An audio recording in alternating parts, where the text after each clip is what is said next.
let's get started because we've got a great panel, just like the last one.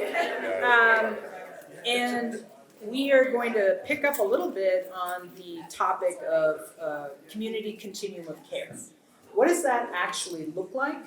Where are we doing well in Minnesota, and where are some of the gaps? And so Sarah had mentioned everybody's names, but why don't you go down and just say who you are and what you do? Hello, my name is Blaine Turnbull. I'm with the Link and the Youth Advocacy Division. My name is Jamel Jackson. I'm Executive Director of CEO Change Equals Opportunity and with YGVI. Anup Duwashe. My name is Kayla. She, her works for me. I'm here with the Minnesota Justice Research Center and the Director of Community Impact. Hi, my name is Malika Avon. I'm the Executive Director at the Legal Rights Center. We're a nonprofit, community-based law firm here in Minneapolis. Good morning, everybody. I'm Sasha Patton, the Senior Director of Strategy for the National Network for Safe Communities, the home of GBI for the Group Violence Intervention. Thank you. So let's jump right in. What do we mean by a community continuum of care? What is it? Why is it important? Malika, do you want to start us out?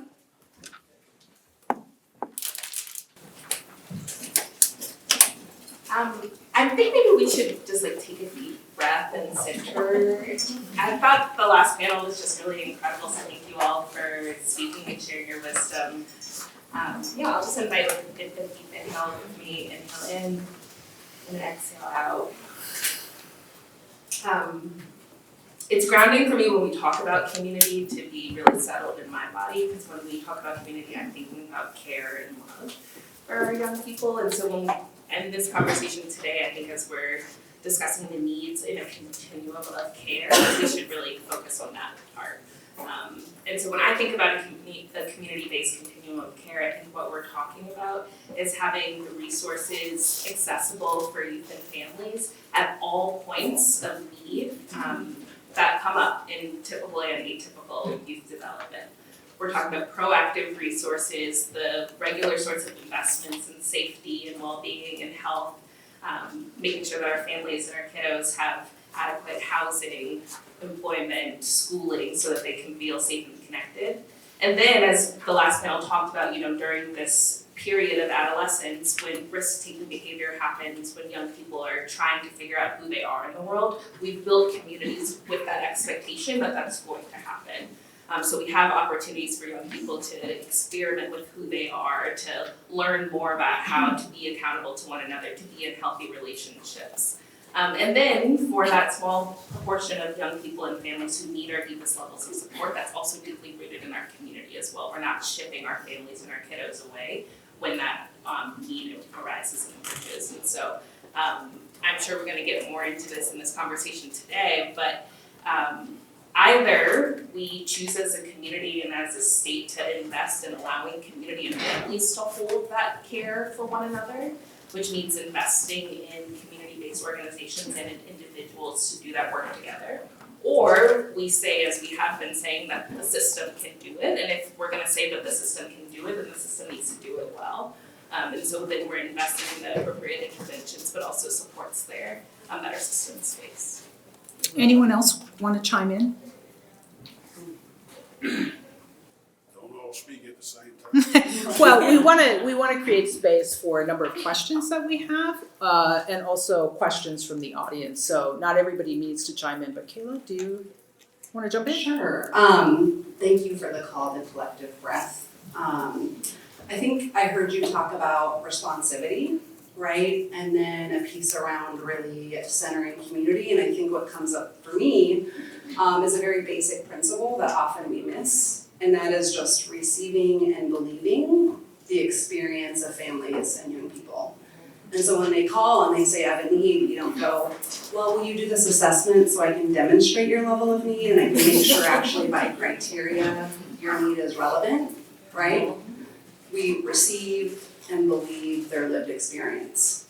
And then we offer support based on their definitions of need, right? And I think it requires a lot of system overhaul And I think it also requires us as system actors to take risks with community members. Because when we say the word community, I often think, who are we talking about? Community where? The community organizations that can apply for the RFPs, the community organizations that can't, the community organizations that have very thought out, well-developed strategic plans and use the most recent evidence-based practices to meet need? Or are we talking about aunties and uncles and coaches who would do more if they had the capacity and resource to do so? So that's what came up for me. Thank you. And we've kind of segued into this conversation about what do we do well? Maybe you have an opinion that we don't do, if we're talking about the system, and where do you see gaps? Jamil, do you wanna jump in? We do well at talking. That is the way. I think gaps are evident everywhere. As Kayla just mentioned, she said some of the things that I was gonna say about what community are we referring to. Are we referring to the aunts and uncles? Are we referring to the systems? Are we referring to the larger organizations within community? Are we just referring to community as a whole? And I think as we silo these conversations and we have this meeting here and this meeting here, every meeting is talking about a different community. So for me, the gaps live within every sector, right? From auntie, uncle, coach to small organizations who can't apply, to the larger organizations who do apply, to the gigantic organizations who take it all, right? And who don't have the relationships at the bottom, who then just use their space and their access to take advantage of us little people who need the access and the exposure to get us to be the ones who actually bring the youth to the events that they got paid to put on, that they don't have the relationships to actually manifest the work into some real change. So I guess for me the answer is just simple, that there's gaps throughout. And I think one thing I'm hearing you say is that there are people doing this work and doing very good work, but they're not getting resources, they're not getting paid for it. Other people are getting paid and calling upon the networks of others. Yeah, if we're having a transparent conversation, right? I think that it's a falsity to think that some of these smaller organizations, and I won't even include myself in that, right? Some of the smaller organizations, so some of the individual people out here who spend their day, their night, their evening with these youth, trying to make sure that they get the resources and our 24/7, 365 access for these youth, often lose out in situations like this. I mean, I was almost like coming here dealing with a situation, right, that I had to make a decision on. Is it worth being on this panel, or is it worth sticking with what I have to do, which loses out on the relationships? Because outside of these panels, how many of these people are actually coming into community to meet those people, to get to know us, right, for who we are as a whole, and not what's spoken on the news or what's shown on the news. So yeah, I'll stop there. Blaine. Yeah, thank you. I think, one big change that has been so positive in the last few years especially is getting youth design programs, youth voice involved with everything that we're doing from the county side or from the community side, and realizing what youth need. Because if youth don't have buy-in on the programs, they're not going to attend, they're not going to get their needs served, and that's super important. And then I think as far as gaps go, the gap I see a lot is parents that are at their wits' end with kids who are not into the system yet. On the early intervention, prevention side, where my kid's doing a lot of things where I can't control them, and they're running away and they're not going to school and things like this. And it's like, once they get on probation, we got all sorts of services. I mean, there's a lot of services out there once you get into the system. But we don't want them to get into the system to be able to get those services. And so that's a huge, huge gap in my mind, and to not be able to offer those services to families when they call and say, hey, this is the need. It's like, sorry, you got to get caught, or you got to go to court, or you got to do all these things. And it's like, that's not what we want. And I want to jump in too and say, in my experience with probation, I have a very good friend who's a fantastic probation officer, and he was the person, he's now retired, but when we had clients, or I had a client who was gonna be on probation, we tried to figure out if there were ways of navigating to him. Because the reality is, not every probation officer is like that. There are probation officers that I would characterize as being more law enforcement oriented, wanting to get a person off their caseload versus the people, we used to call them old time POs too, that really wanted to develop the relationships. And so I just wanted to highlight that it's kind of hit or miss in terms of who your probation agent might be. Yeah, just to speak on that a little bit, there's a lot of probation officers who will throw 6 things at a kid and say, hey, go do this, this, and this. Instead of asking the kid, what are the things you wanna work on? Where do you wanna go? Can you get there? Is this a part of your life plan? And so that's a big differentiator when it comes to those type of services. Sasha? Yeah, good morning.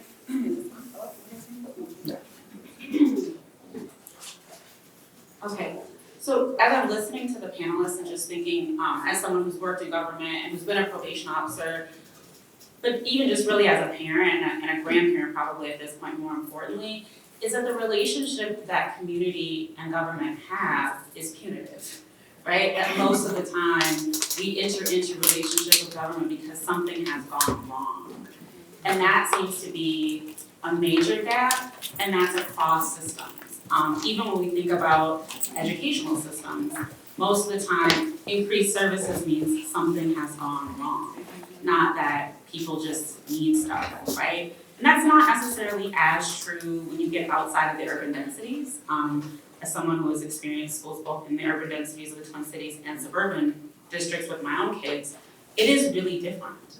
And I think, I've said in the past, like, suburbanize the hood, right? Meaning not take away the intricacies and the flavor of neighborhoods, but really resource them in different ways. And I think when we think about the gaps, they are overwhelming and they are zip code specific. And that can't be lost in the conversation, right? I know this is a Hennepin County specific conversation, but even within the county, the disparities are so stark.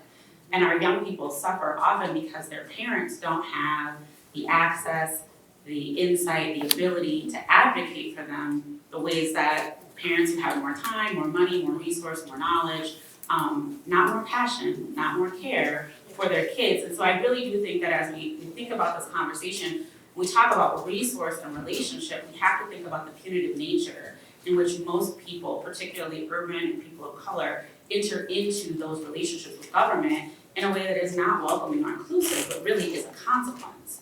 And that changes the game. So I wanted to add that for context. So how do we effectively implement a community-based continuum of care with youth that have engaged in violent activities or are engaging in violent activities? And Sasha, I want to start with you.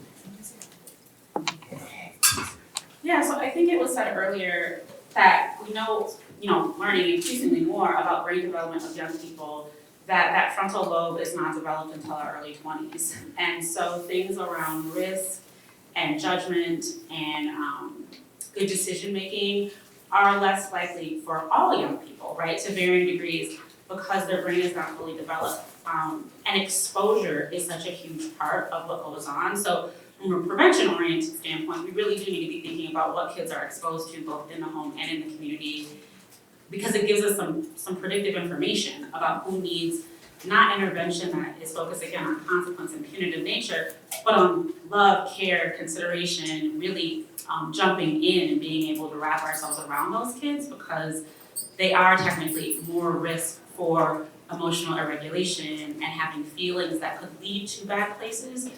And that can lead to violence, right? Violence is a learned behavior. I think it's just super important to name that. The kids don't walk out of the womb being violent. They're exposed to it on TV, in their neighborhoods, oftentimes in their homes. And unfortunately, the kids who are exposed to it in the home and in the community are at increasingly higher rates for being involved with violence. And so being able, we often see these things as being disconnected.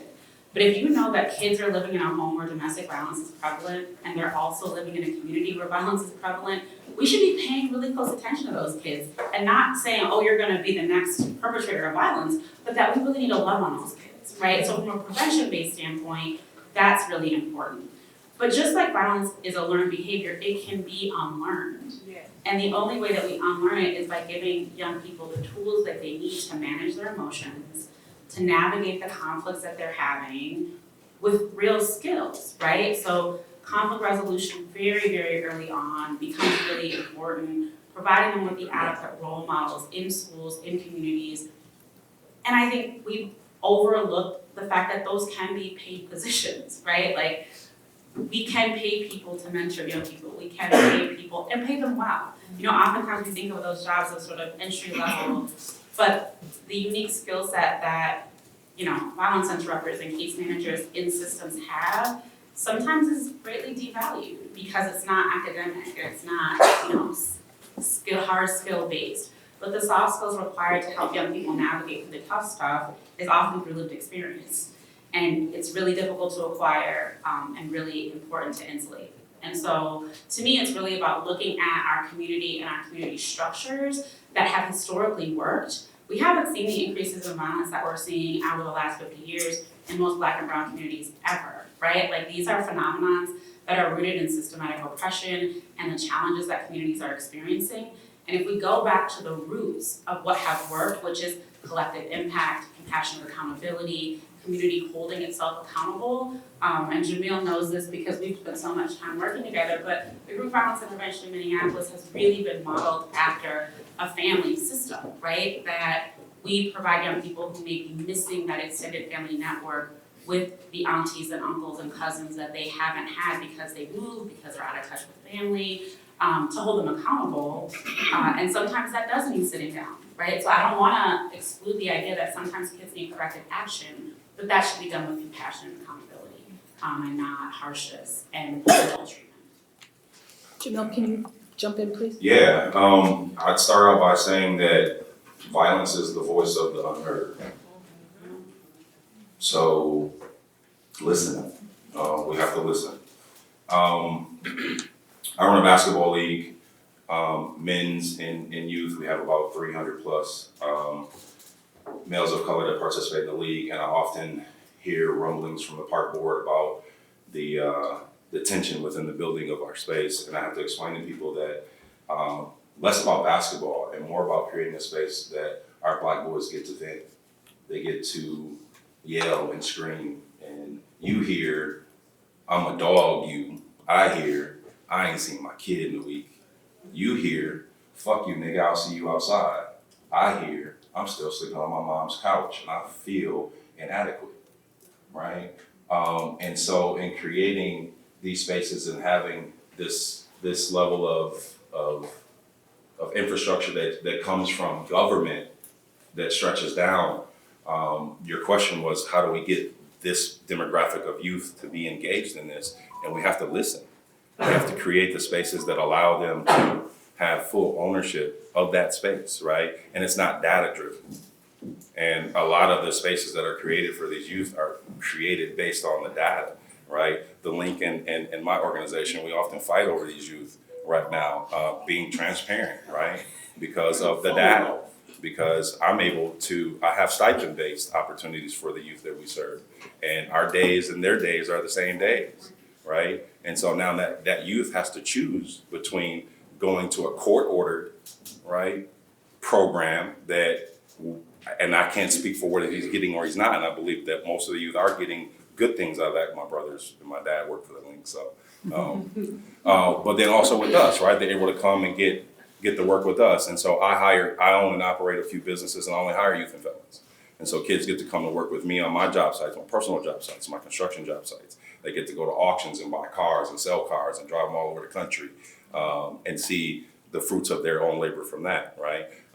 With the YGBI youth, we get to take them on trips. And so we've taken 26 youth that are on probation currently through this YGBI program. We've taken them to Florida on a vacation, just a vacation. We've taken them on an HBCU college tour. So they got to go to see Alabama State, Alabama A&M. They went to the Legacy Museum. So it's about the exposure. And now that they've been exposed, now they can make a decision. Now they see a reflection of themselves in a different light, and they can decide who they want to be. And so maybe before it was through circumstances, now it's through choice. And as men, as Black men within our community, right, who are showing up every day, because there aren't many of us, right, we're able to be those examples. And so that's my challenge to community as a whole. No matter what system you're from the biggest to the littlest, is show up, is be present. Don't make it just be about your job. Make it be about the community that you say that you serve. And if that's true to form, I should see you at Cub, right? I should see you at the Unbank. I should see you at Merwin's. Now, what is it called now? What's TXT. TXT, right? Because it's community based. And in that community base, we're able to communicate and hold each other accountable, right? And I should be able to talk to the owners of those businesses and say, this is what I need for us to do together as a collective. And I might not agree with everything that you do, and you're not gonna agree with everything that I do. But if we say that we're for the kids, then we're open-minded and we're able to listen, right? And bring them in, and not just bring them in on an entry level, right? Bring them in on a managerial level, right? Bring them into space where they can move things, where you can see things. A lot of us in this room are in our positions by baptism by fire. Meaning we didn't know what we were doing until we got there. I believe our youth can do the same thing, right? And I'm a firm believer that age doesn't define manhood. Experiences do. And so within this construct that we have, again, where are we giving agency to these youth to decide when they want to become the men that they are? And if we're not doing that, how can we not expect them to act out? Because we would. If someone told me I couldn't do something, then I would show you that I could, right? And so give them an opportunity to step up to who we say we want them to be at an earlier time before it gets to this point. I wanted to lift up, well, you said a lot of really things that resonated, but being in government, and this past year we've run into this so many times. If you're trying to contract, give somebody money to do something, government wants you to be able to have, like, how many people? What have they done? Has it been successful? And the things that we're talking about here, at least some of the things don't measure it that way. Absolutely. So I just wanted to lift that up as a frustration in trying to think about how do we fund these things that we know youth need when they don't fit into these neat categories that generally government wants us to document. Well, I mean, again, you go back to Trey's model where he's buying up the community, right? And then we can take these youth and we can put them in positions. The government can't solve the problem, right? Community has to solve the problem. You guys have to just be willing to give and get out the way. And as blunt as that sounds, it's the reality, right? Some of it's going to be messed up, but we as community then have to hold each other accountable to what we need, right? Again, baptism by fire. A lot of organizations didn't even come into play until George Floyd, right? And a lot of them came into play around George Floyd because they wanted to do something, they just didn't know how to do it. And so it's now for us who are the elders, right? The organizations that are above to be able to help them build capacity and not it be competition.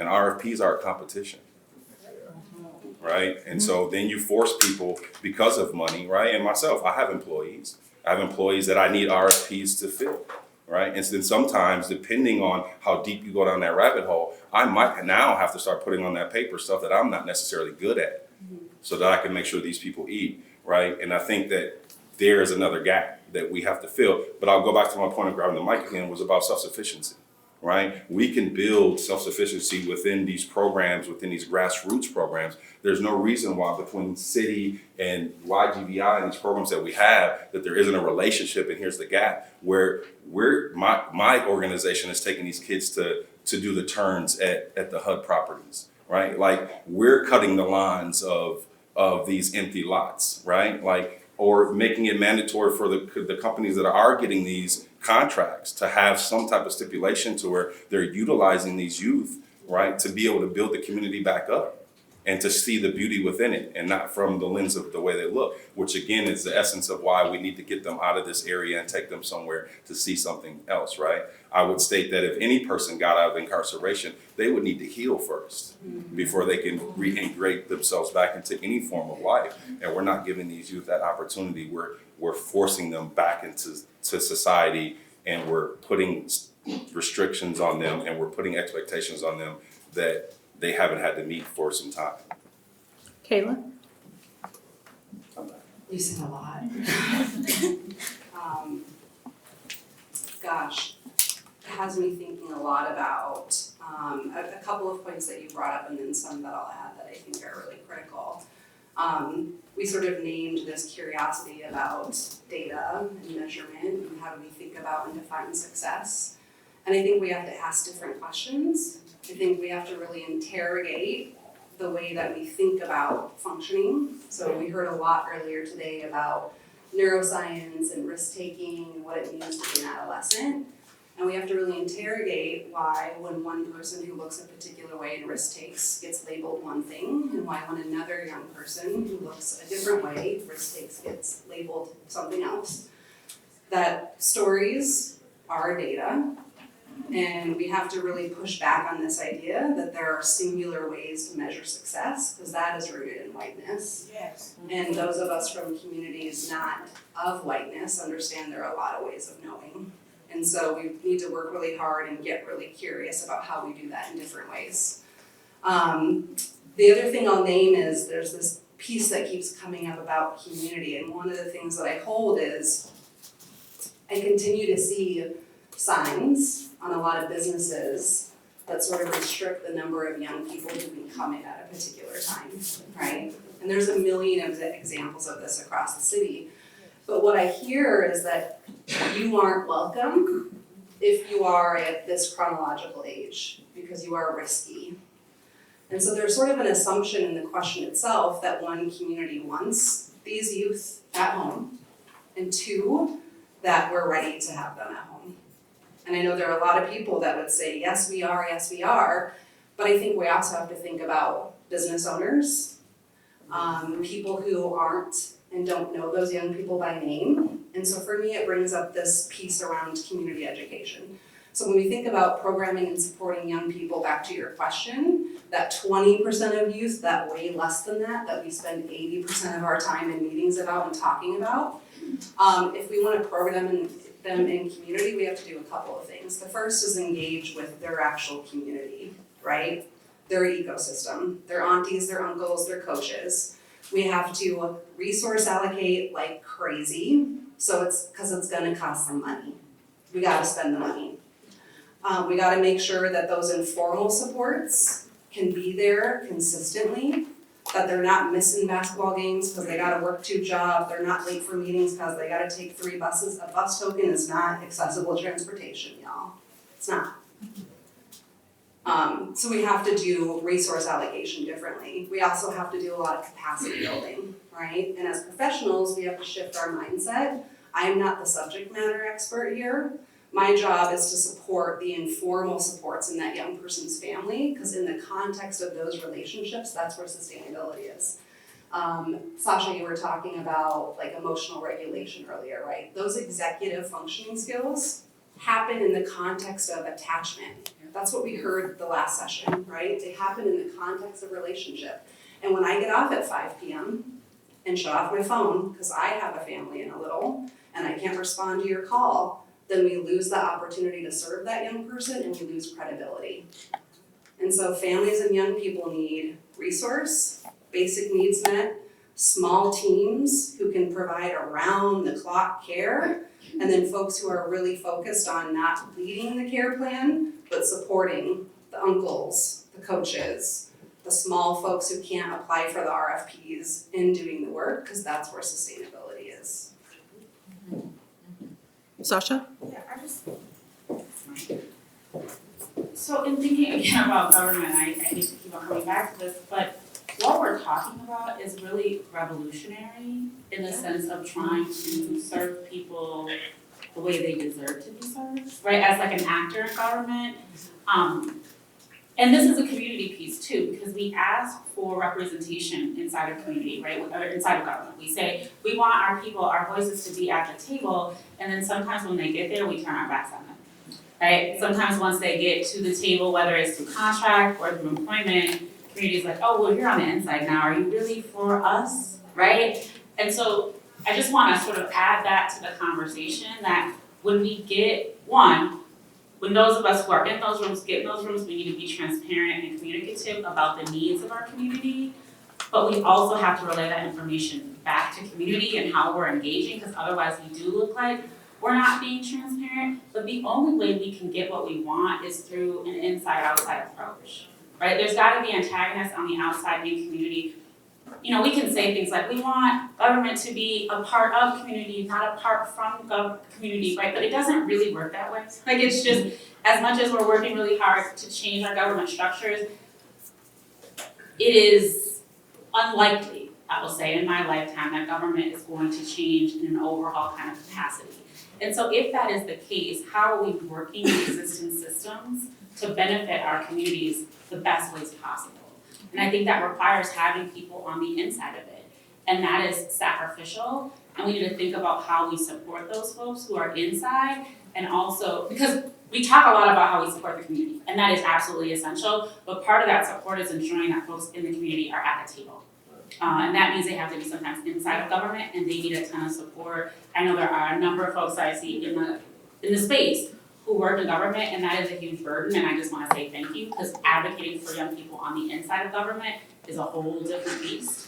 And it's just super important to acknowledge that, and that we think about how we support that in our journey towards revolutionizing systems response to community needs. Thank you for naming that. Oh, Malika. Yeah, Go ahead. I was just gonna build on that a little bit. I think the inside-outside game is really important, and for folks in community who are on the outside, we also have to continue to demand more of our government.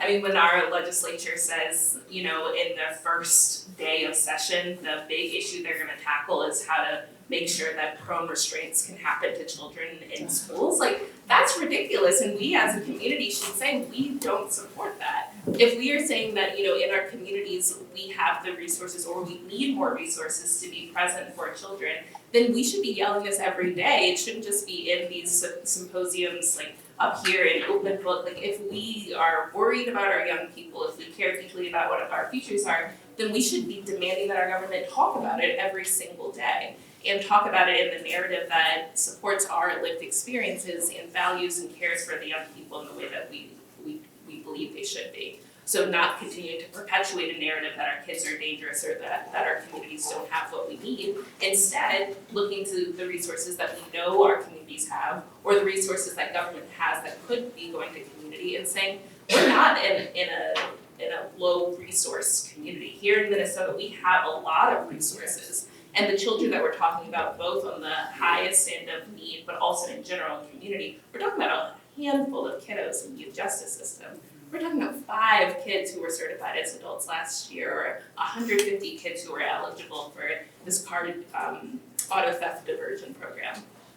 That's like, what, an 8th grade class at one of our middle schools in Minneapolis? Like, that's not a lot of kids. We have the resources, we have the knowledge in this room and in our communities to support that level of this number of children. It's just about us as communities supporting our government, but holding them accountable by saying, this is our number one priority, and we're not gonna step back until you all treat them like they should be. And then that's a good segue into talking about where do we go from here? What policy, resource, what do we need to do? And in the spirit of transparency and directness, I'm gonna name, community, I think about communities a lot. Communities are not a monolith. And I think that that's a mistake that people in government make. They'll be the Black community, and the Black community is not a monolith. No community is a monolith. And in my experience in this past year, there are members of communities that very much are very vocal about sending their kids to prison. I mean, that's the reality of it. And very often, those voices are the voices amplified by media. We see that all the time. And they're amplified by people in government positions. So I just wanted to throw that layer on there and have a conversation, a candid conversation about where do we go from here? Everyone looks down here. Right? Sasha. I have to talk enough. So in the interest of transparency and calling a thing, that is a byproduct of the transatlantic slave trade and colonialism, right? that we have been taught that our kids deserve punishment. And that if they violate community norms in any kind of way, the response should be punitive. That's how we keep them safe, that's how we keep us safe. And particularly when we start to acquire wealth and things, which is often the voices we hear from on that platform are people who've acquired wealth and things to some extent. Or age, right? Like that they've acquired age and we assume sometimes that with age comes wisdom. But there's also a trap in sort of having been where you've always been. And so I think it's important to name that we get stuck in what we've always done. And what systems have always done to Black and brown people in this country is be incredibly punitive, right? And that's how we've kept those communities in line.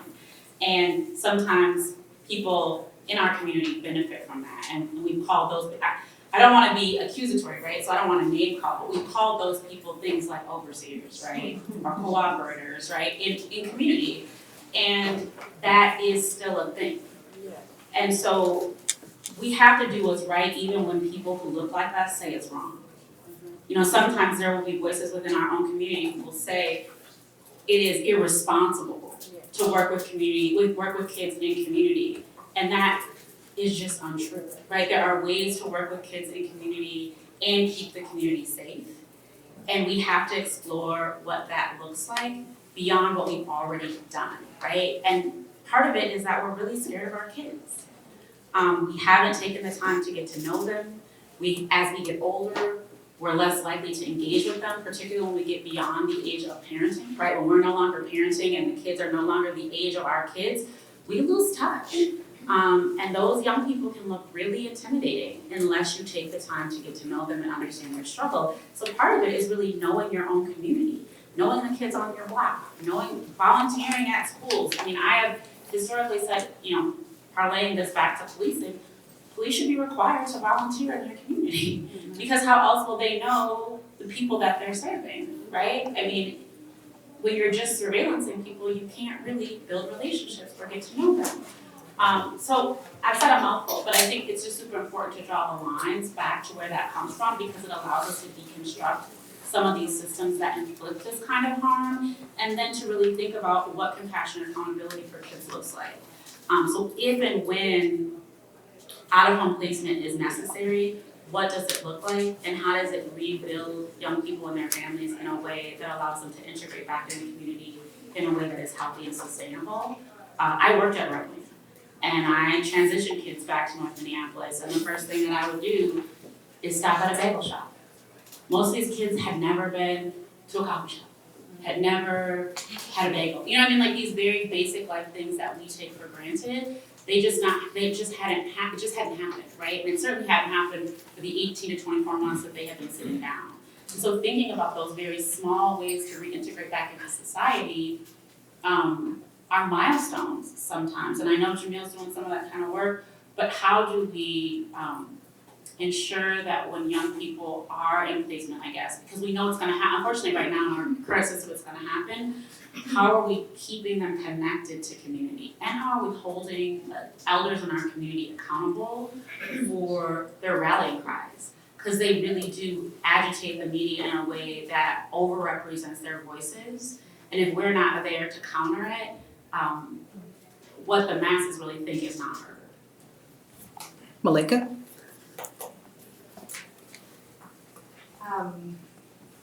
I'm thinking about this concept and what Kayla you were saying about where young people allowed to be, where are they safe, where are they accepted.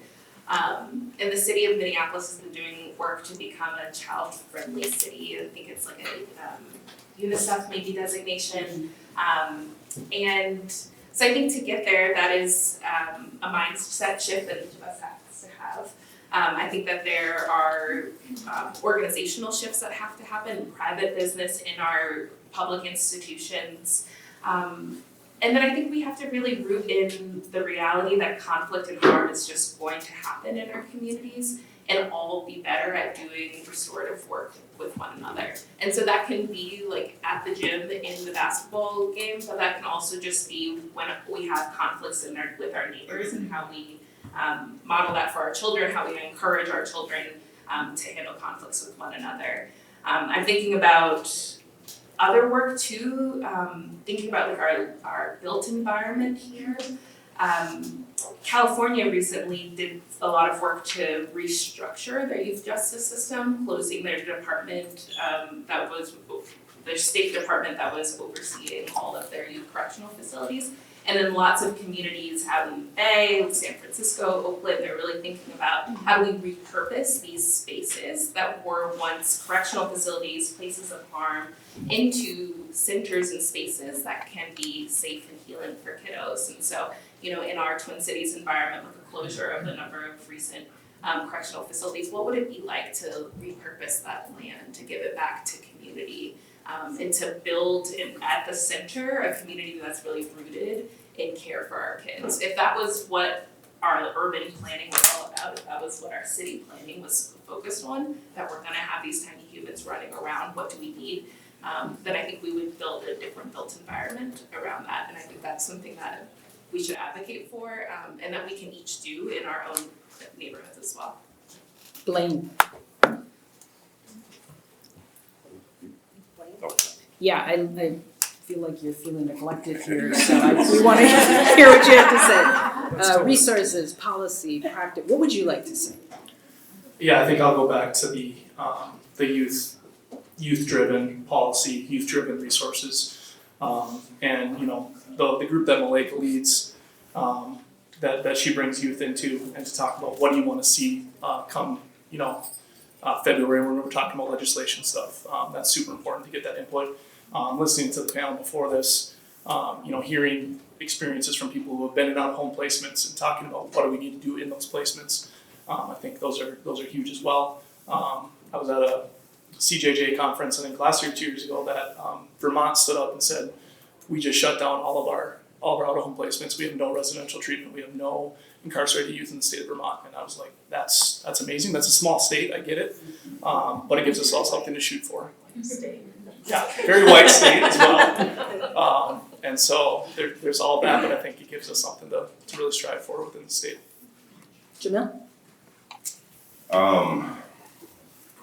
What needs to change? What we need to do different? How do we've talked about what we need and why we need it. How do we get there? I think we have to understand a few things. We have to understand that today's youth are 2 generations ago's children, right? The mindset is different. Their mental is younger, a lot younger at an older age, if that makes sense, right? So our conversations need to start younger. The preventive maintenance needs to start with our 5 and 6 year olds, not our 11 and 12 year olds. We need to understand that in today's society, a summer job does not equate to the needs of the youth. That unfortunately, some of these youth are the breadwinners of their family, and we have to see them as that, regardless of their age, and respect them for that. And I think once we start doing that, and we start having them join us on these panels to start actually speaking their truths and not from our old mindsets, they'll start believing that their voice actually matters. Again, and not just in data-driven spaces, but in actual spaces, schools. I think that we need to start looking at a perspective of not education, but knowledge. I think education, the term itself, is systematic oppression. And I believe it scares a lot of our kids away from the process. I think that as Black men in the community, we need to start having our meetings and lunchrooms and classrooms so that our young Black boys get to see intellectual conversations and get to see us disagree to agree and still love each other, because that's not shown. And once we get from behind our own screens and our own excuses as to why we can't be present, then we'll start to see the youth emulate us and not the perception of what's shown on TV. Caleb? Goodness.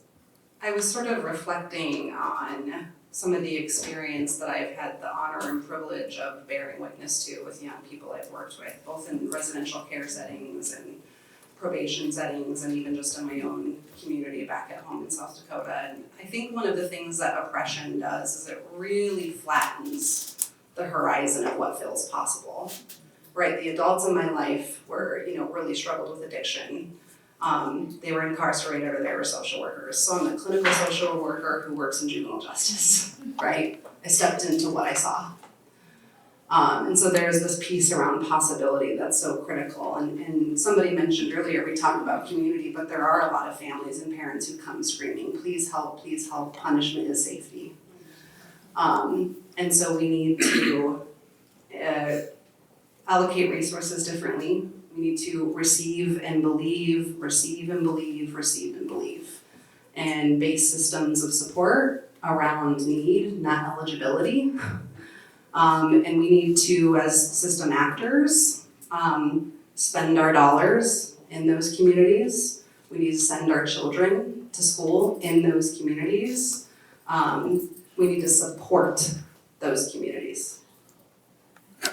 So this will be my last question, and then we'll open it up to audience questions. But my observations are that there's a intentional narrative of fear out there, perpetuated by some in the media, some in government. And I have heard some really, really awful things said about the kids that we see coming into the system. Racist, horrible things. And we have a really difficult time talking about race in Minnesota. I don't know why. You don't know why? I kind of know why. It's an immaturity thing. You have to be immature to not be able Well, to so endure certain conversations. So I think people don't have the capacity, that container to have those conversations, because I think as Minnesota, and I'm born in Minnesota, been here my entire life, so I'm gonna call myself an expert Minnesotan on this topic, given my experience. And that is that we tend to think of racism as something that happened in Mississippi or Alabama or someplace other than here. We are good Minnesota, we're nice people, we're passive aggressive, which also creates some issues there. Yeah, but it is, if you have in your mind, I'm a good person, and what you will hear, I'll just talk about myself, what I have experienced is trying to talk about some of these issues, it's like, people go right to, but I didn't intend to. Right? It's never about the impact, it's about, I didn't mean to. Why are you calling me? There's a lot of defensiveness. So I think it's really difficult to have these conversations, yet we need to have them. Because I hear from people, really derogatory things that I wouldn't repeat here, and they're about Black and brown youth. And they're problematic, and that's part of the fear narrative. Where there's a ton of data on how people perceive Black youth. So how, and this is a hard question, I'm just gonna throw it out there, how do we begin to have, what can people in this audience do? What do you suggest for people here in their own realm? What can they do to start pushing different narratives, the kind that we've all heard this morning, and pushing people, talking to people, what do we do to change that narrative? Kayla's brave, she's gonna jump right in. I'm gonna go first, not brave, go first. I think sometimes we overcomplicate some of this. I think a very simple strategy to start with is notice and name. Pump the brakes, notice patterns, and start to name them. I was in court this morning. Every youth sitting in front was Black. I know that we know that, but how do you feel about that, Malika? Right? Like naming and noticing.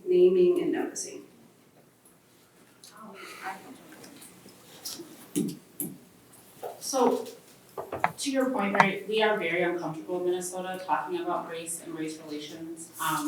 And now that I'm working nationally, it is refreshing to see in other places people being more candid. And I think a challenge that I put to myself even before transitioning to national work was very similar to what you're saying, to be the voice in the room that's willing to talk about race in a way that's not blaming or accusatory, but it just is, right? That like, there just are these disparities and it's not anybody's fault, right? Like, we're not responsible for slavery, we're not responsible for, any of the atrocities that have happened necessarily, individually, right? But particularly as systems players, we perpetuate some of this in our work, right? And how can we be intentional about not doing it? So just talking about race and normalizing talking about race and racism is really important, because we often get into rooms and it's like, oh, I'm not gonna say that thing about Black people, I'm not gonna say that thing about Native people.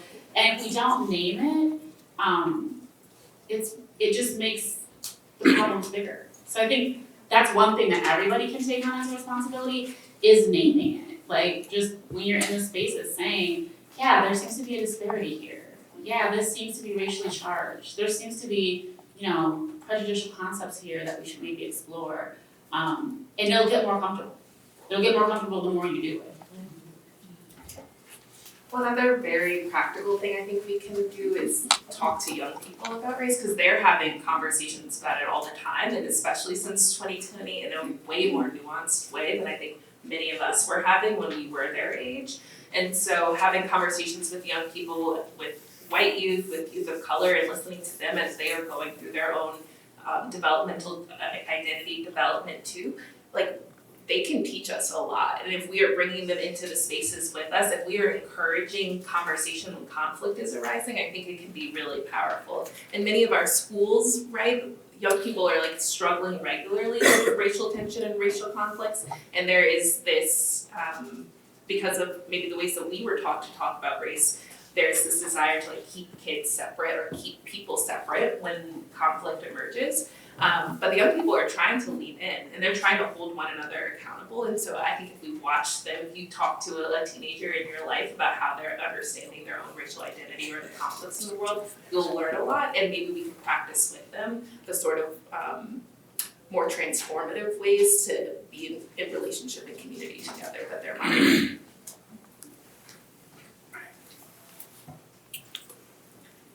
I think, as you just talked about, we can't rely on the media and things like that to create positive narratives, so we have to do it ourselves. And I think the thing that I try to do myself and think about doing with our youth is bringing them out in the community where there is naysayers and there is people that have those perceptions of our youth. And if they don't see it firsthand, that's the only way that we're going to change their mind about things. It's not, we can't let anybody else do it. We had a group of youth out at a Broadway pizza in the suburbs not that long ago, and somebody sitting in the booth a couple booths away picked up the tab because they were so impressed with the group of youth that we had. And that person might have had their mind changed that night. And getting them into community events where these people are present, that think that they're bad kids and that they're whatever else, whether it's because of their skin color or because of the way they dress or the way they act or whatever it is. That's, in my mind, one of the only ways that we can genuinely change people's minds and start those conversations.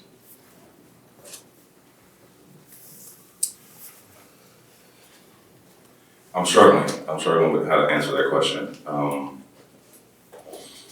We live in a state where 6% African American.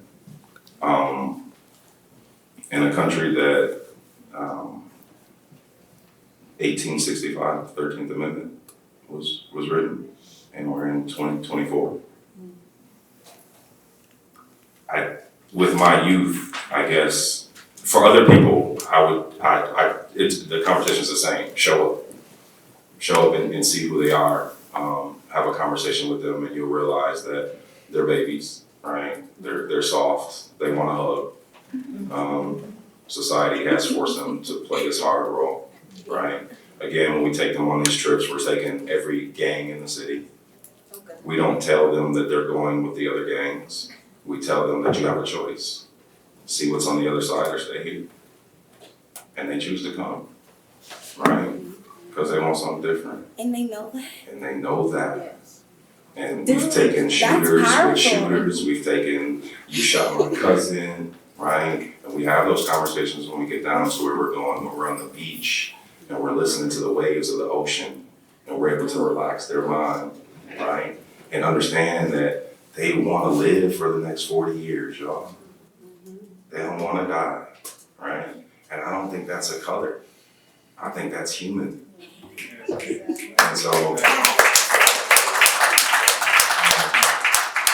but for me specifically, as a black man, as a black king, I was asked a question one day.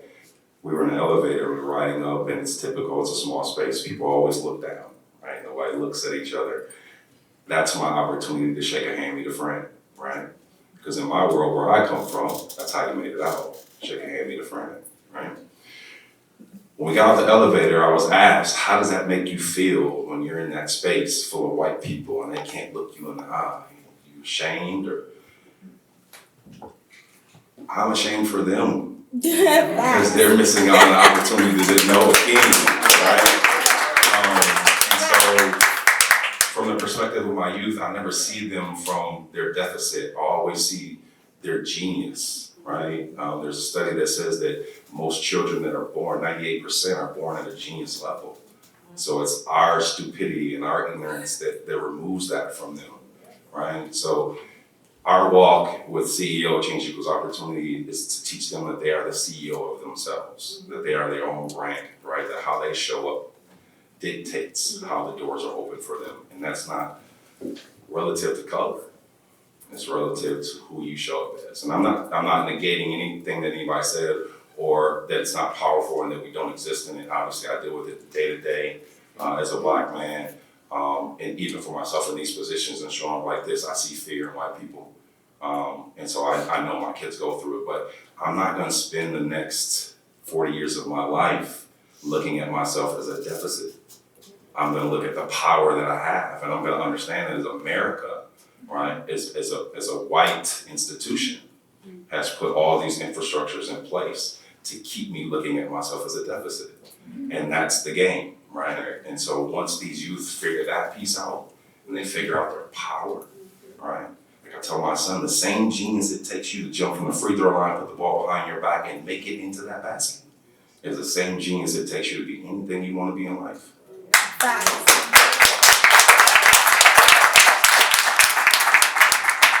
Thank you. I know we have questions from the audience, so I'll hand it over to Josh.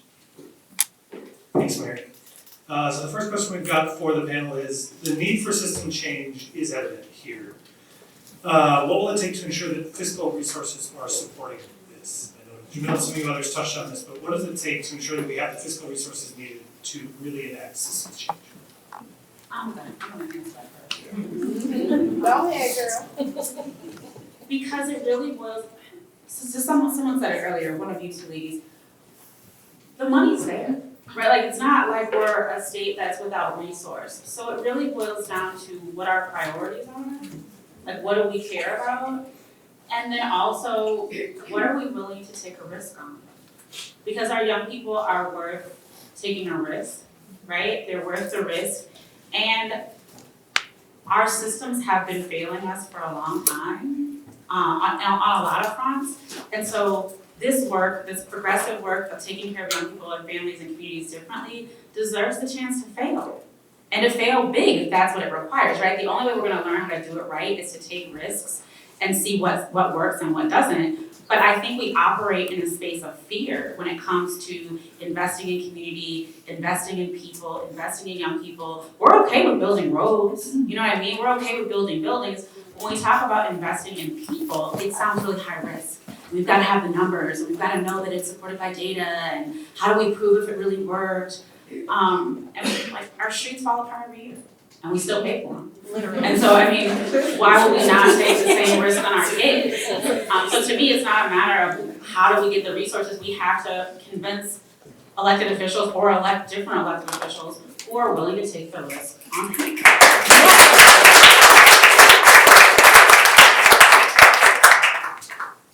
Josh? We have a question about sort of the role of victims in all this. So if harm does happen, where does that leave folks who've been victimized, what we're trying to wrap around young people? As the nuance that maybe hasn't come up so far yet. You just snatched it out, Jamil, out of your eyes.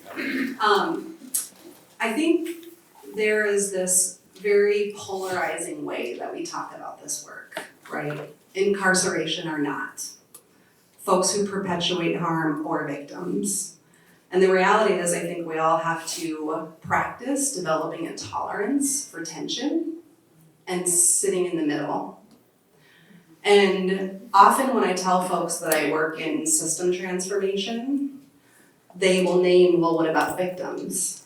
And I will name, ask a victim if the current system meets their needs. And there are resounding, no. And so again, to think about victims as separate from the folks who create harm or cause harm all the time decontextualizes those experiences and continues to put us in position to argue across polarity when it's just more nuanced than that. And so victims' voices are extremely important. It means, again, being in touch and in relationship with community, so you know who those people are, you know how to call those people in, but also recognize that the victim versus perpetrator is a fallacy and an argument that the system wants us to get into because it keeps us sitting in those pockets. Victims' voices need to be centered, and the system doesn't serve them well either. And if I can be really explicit to your point, Kayla, I think also the narrative that we often can hold in our heads is that people who create harm, especially if we're talking about young people in the justice system, are young Black boys, and victims in our minds are the old white lady, right? And that's not actually what the data plays out. Our young people are the victims more often than not. And the young people who are creating harm are victims of the systems that we've built already. They're victims of a failed education system and child welfare system and just general care for neighbors system, whatever you want to call that to be. And so, yeah, there really isn't that dichotomy very often. What we're talking about is the young people that you're bringing on trips who are both creating harm and are victims, and that cycle is perpetuating. And so if we're listening to victims, then we're listening to those youth too.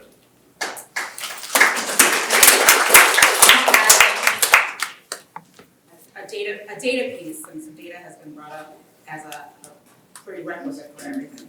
Gosh, what's happening here? So the data shows nationally that about 60% of violence is retaliatory in nature, which means that people who get hurt then hurt others. And this goes back and forth and back and forth. And so the idea that there's this often in courts or in the legal system, we'll hear things about pure victims, right? That and that's just really an inaccuracy that doesn't exist for the most part.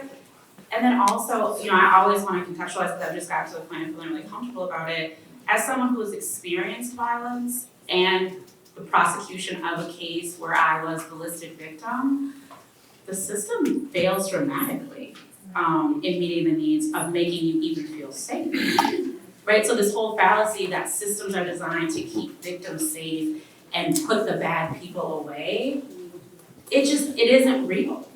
And punishment doesn't equate safety, right? Punishing the person who causes you harm doesn't equivocally make you safe, because it just doesn't. So I think it's just really important to talk about the nuances of what are we actually talking about. Because most of the time what we're actually talking about is that if you do a bad thing, then you deserve a bad thing. We're not actually talking about restoration or even correction. I'll pipe in there too. My observations are from a system, from the county attorney's office, we don't have the tools to repair harm. The tool we have is essentially a hammer, right? And I would say the whole system does this, has done a big disservice to people who are harmed. That there's something about your harm or something about the rigorousness with which we prosecute this case, the length of time this person who hurt you gets, is somehow going to make you feel better. It's going to repair the harm that you have felt, and we all know it doesn't work that way. And so I have worked where I've interacted with people who have been harmed tremendously years after the fact, and they're still angry. They haven't gotten what they need, because we in the system have kind of set it up for, you're gonna feel better, you're gonna have closure if we get this conviction, if we send this person away for a long period of time. So I think changing the narrative of what people who are harmed actually want, or introducing them to, hey, there are other options. You know, when somebody, Naomi mentioned Danielle Sered when we were chatting. You should look her up if you haven't. She's written a great book called Until We Reckon. But she talks about talking to people who are harmed and saying what happens to most people is, would you like traditional prosecution or nothing? And a lot of people say nothing. I don't want to have anything to do with the system. But then other people say, okay, traditional prosecution. And so we haven't given them options. And I think that it takes a tremendous amount of humility in any career, any job that we've had, to look inward and say, you know, we thought this was working, but it really isn't. And we need to have the courage to do the thing that we know will actually help victims, people who are harmed, and those that have done the harm. Josh? So we talked a lot about how trauma, environmental exposure, and lived experience can affect brain development and what that means for when we're serving young people through the criminal legal system. But what about sort of this idea of how do we serve young people who have overactive amygdalas as a result of those things in community before they hit the system? What does that look like?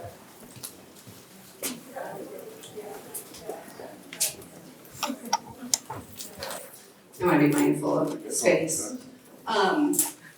It's so interesting because I think earlier there was a question of the panel about like what we're doing well and what we aren't doing well. And I think this question makes me think about the not doing well, and that is often that we mismatch intervention to need. And so when you have young people who will come in on a case, or I worked in probation for a long time, I'll get a report and it'll say that young person went from 0 to 60 in 2 seconds. Those young people don't rest at 0.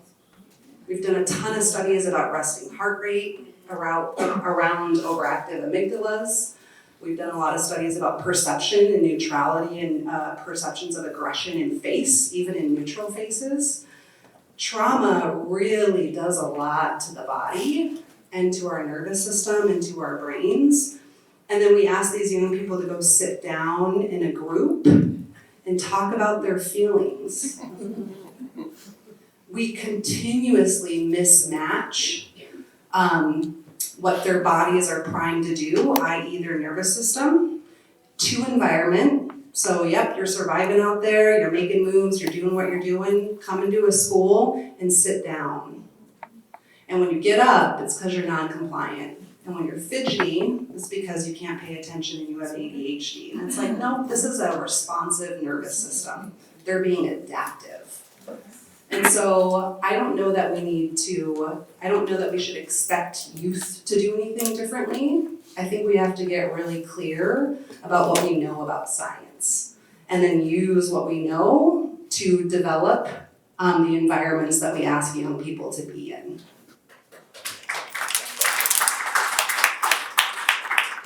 Josh? We had a question from Star who wanted to say something on behalf of some young people. Hi, I'm Star. Okay, thank you so much, because I was sitting here having an anxiety attack this entire time. I'm like, I'm not gonna have the chance to say what I need to say on behalf of the youth. I wanna start with saying that I agree with Sasha a lot. We need to incorporate these kids' personalities and make a space where they can be themselves but also grow at the same time. I work with youth at YouthLink, and those are some of the things that we practice. We practice meeting them where they are and then trying to get them to where we actually want them to be in society. Not where we want them to be, but where they want them to be. We just created this thing called the Next Step program.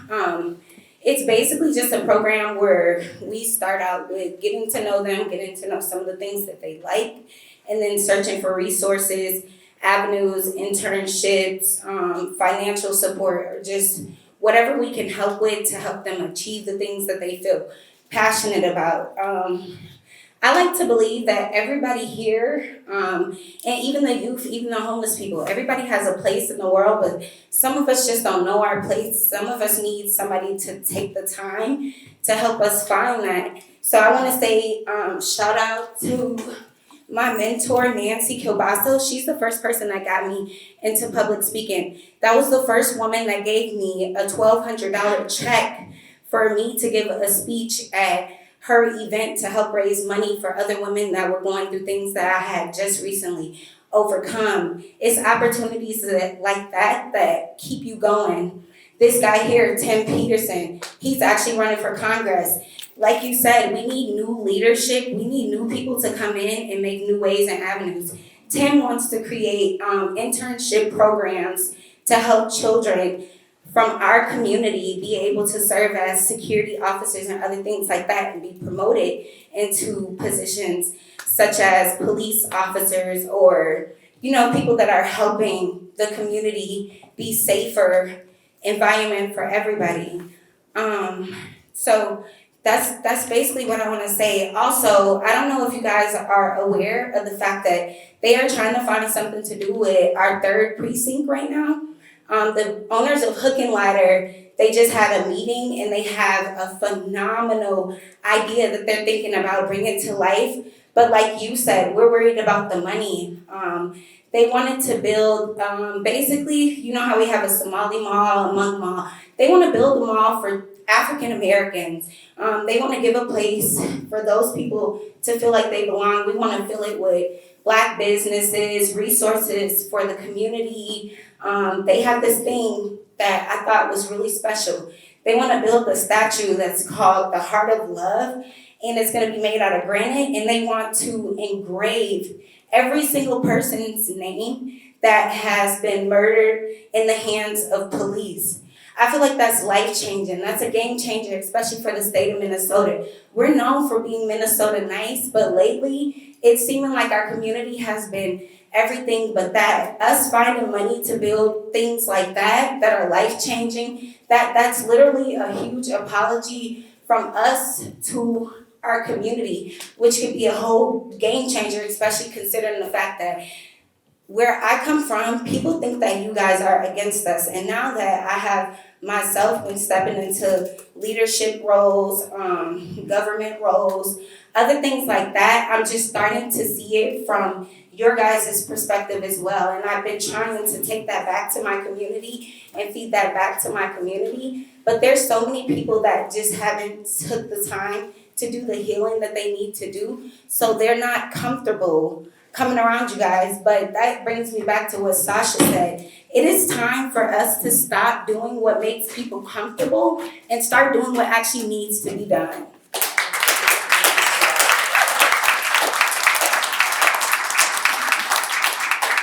Thank you. I can't think of a better place to end. Please thank our fantastic panel here.